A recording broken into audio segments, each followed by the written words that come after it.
দল তোমরা ভয় পাও? আরে যেই দল ক্ষমতায় ছিল সেই দলকেই তো আমরা ভয় পাই না।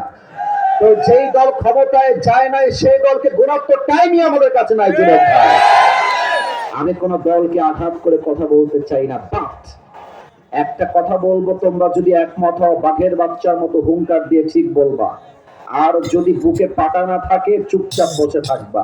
দেখা যাক তোমাদের বুকের পাটা কত বেশি। যেই নেতা বলবে কোরআনের শাসন চাই, I salute you from my heart. যেই নেতা বলবে আল কোরআন দিয়ে দেশ চলবে না, তোমার মুখে জুতার বাড়ি। তুমি যেই দল করো সেই দলের জুতার বাড়ি। আমার কথা, এটা কোন নির্দিষ্ট দলের স্লোগান নয়। আল কোরআন দিয়ে বাংলাদেশ চলবে, এটা 18 কোটি মানুষের কলিজার দাবি। এবং আমার বিশ্বাস আগামীতে কালেমার পতাকা জাস্ট বাংলার সংসদে নয়, আগামীতে কালেমার পতাকা আমেরিকার হোয়াইট হাউসে পক করে উঠবে। ঠিক আছে?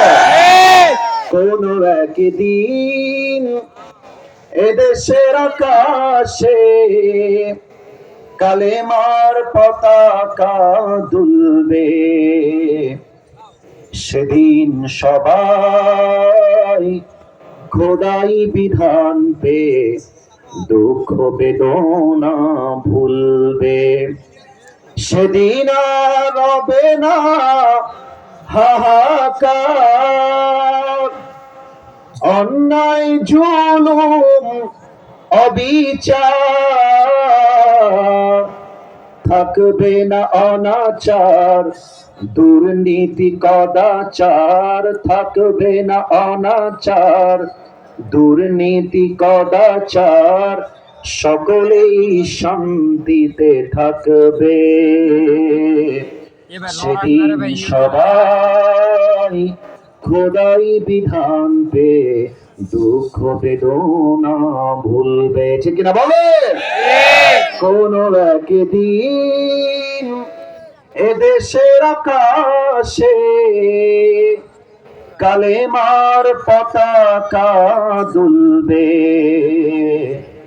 সেদিন সবাই খোদাই বিধান পে দুঃখ বেদনা ভুলবে। ঠিক আছে কিনা বলে? আমরা কোনো কথা ভূমিকাতে আহামরি বাড়াতে চাই না। We just have to talk about the central theme or subject matter. আমরা মূল আলোচনার বিষয়ে ফিরে যেতে চাই। একটু দেখতে চাই আজকের এই হরিরামপুর কিংবা নজিপুরের মাহফিলে বিবাহিত কারা কারা, বউ আছে কার কার, তারা একটু হাত তুলুন। বউ আছে?